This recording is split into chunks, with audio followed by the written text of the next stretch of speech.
Live from downtown Detroit, Local 4 News starts right now. A 12-year-old fighting for her life after being hit by a car. Tonight, the changes her family is requesting so it never happens to anyone else again. That 12-year-old is Julia Wallace. She was hit at a crosswalk on Tuesday just outside Roseville Middle School at Martin Road. And Julia's been in the hospital since then, dealing with a traumatic brain injury. Tonight, Sean Lay spoke to her family now fighting for safety changes outside the school. Sean?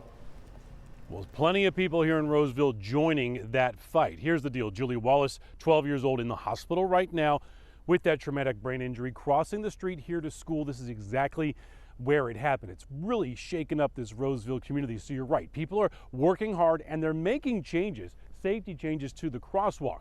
Now, at the same time, you've got Julia's family. They're by her side, hoping for a miracle. We're not giving up hope. We have faith. Precious life changing in an instant for Julia Wallace and for everyone who loved watching Julia grow from sweet little girl to smart, loving 12-year-old. Julianne DeBlau is Julia's end. We are going to fight for her until whatever happens, happens. Tina Wallace is Julia's mom.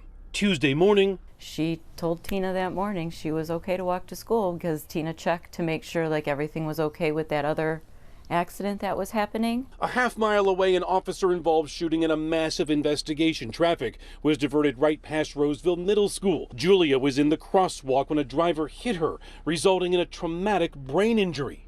Even if she wakes up and all of her organs she's in stable condition other than her brain. We're really sad that she's not here to perform with us tonight. Julia is in the school band. Last night, the band had her chair waiting for her. We're in her corner, and we're sending all of our positive vibes. For them to take the time out and to leave her chair open while they played, because she loved it so much. So much. And then there is a mom this family has never met, Tina Edgel, who held Julia in the street after she was hit, and she has worked non-stop to get Roseville to revamp safety for this crosswalk. God bless her. That's what I can say. The high school has crossing guards and these younger kids don't. No, it's wrong.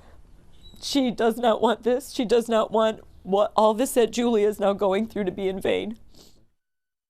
I reached out to the Roseville police chief. He tells me tonight that midweek next week, about Wednesday, there's going to be a meeting to talk about the different kind of safety changes that will be made to this particular crosswalk. There are no stop signs here on either direction. There's going to be some lights, some crossing, and some volunteer parent crossing guards. A GoFundMe for Julia and her family. They're dealing with a lot right now. It's linked to our website. Click on Detroit.com. It's just gone live. Also, a vigil Sunday at 8:15. That's going to be at Veterans Memorial Park at Barkman and 11 Mile, as everyone in this community is certainly hoping for a miracle for Julia. Back to you. Boy, we sure are. All right, Sean. Our other top story tonight, Michigan State Police sends over its investigative report into the shooting death of Patrick Lyoya to the Kent County prosecutor, but it's nowhere near complete. Mara MacDonald is live tonight. So Mara, what's missing here? Well, for starters, Kimberly, a forensic report. There's more to be done here. Specifically, they don't have any answers on, what the taser shows. Let me show you. The Kent County prosecutor releasing this statement tonight. While I appreciate the continued work of the Michigan State Police on this incident, as they note in their press release, they have submitted an incomplete report. I will begin to review the materials they have gathered at this time, but I cannot and will not make a final decision until they submit all the necessary information. A move former Detroit Police Assistant Chief Steve Dolant says is wholly appropriate. It's a preliminary investigation. None of the pertinent questions have been answered. MSP says it doesn't yet have the forensics from the body cam or the taser, but Dolant says what he really wants to know begins with why Officer Scher pulled Patrick Lyoya over. What drew his attention to that car to say, hey, something ain't right? Do I know the driver? Do I know the passenger? What's going on? People keep saying, well, you can't pull someone over on proper plate. Well, you can. While MSP put out a press release announcing it had sent an investigatory report to the Kent County prosecutor, the NAACP says it wants the prosecutor off the case. Additionally, we are demanding that Chief Winstrom terminate Officer Christopher Schur immediately and start the decertification process that will not allow him to ever serve as a police officer in the state of Michigan. Back here live, so far no response to those NAACP demands from the police department or from the prosecutor. Bottom line, MSP has more investigating to do. We're live downtown tonight. I'm MacDonald, Local 4. Okay, Mara, thanks. Detroit Lions making some big moves at the NFL draft in Las Vegas. They are adding Michigan football star Aiden Hutchinson to their defensive line, selecting the hometown kid with the 2nd overall pick. But they weren't finished. They just added Alabama wide receiver Jamison Williams with the 12th pick after making a big trade with the Minnesota Vikings, moving way up in the 1st round to get their man. Bernie will break it all down for us ahead on Local 4 News at 11. High risk, high reward, perhaps on that one. Yeah, well, let's hope it's high reward. 2 girls are in stable condition tonight after being attacked by pit bull dogs during recess. This is just awful. It happened this afternoon at Bates Academy on Wyoming near Outer Drive on Detroit's west side. Students started to play with the pit bulls in this open field here, which is by where they were having recess, and then they were told by adults and the teachers to stop. So the girls, they ran inside the school when one of the pit bulls started to chase after the girls and bit 2 of them. The school was then put on lockdown while police tried to capture the dogs. It was bombarding of the whole hallways, and almost 100 students coming down hallways, and people were screaming saying it's a dog, so everybody's getting in the classroom. Animal control captured one of the dogs. The other, though, is still on the loose. Right now, the Wyandotte Public School District dealing with criminal sex charges against an employee. Police say they were tipped off last week about possible misconduct involving a student, and that tip led police to this man, 31-year-old Ronnie Sheeler.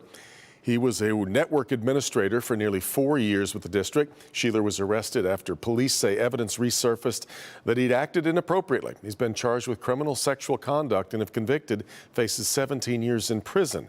No comment yet from the district about the case. Tonight, 3 people are in custody for a deadly car crash in Detroit that killed a 32-year-old woman. It happened early this morning near 8 Mile and Southfield Roads. Police say they noticed a speeding Jeep Cherokee and tried to pull it over. The Jeep, though, didn't stop and crashed into another car, killing the 32-year-old woman. Officers arrested the 3 people inside that Jeep and also found a gun. Tonight, claims of racism on the campus of Eastern Michigan University when the NAACP says a group of black students was targeted with hate speech. A black fraternity says they painted this message on a wall last week to celebrate their new member presentation. We're told this wall is designated for free speech on the university's campus. Well, that same night, 2 students spray painted a monkey over the message and posted it on social media.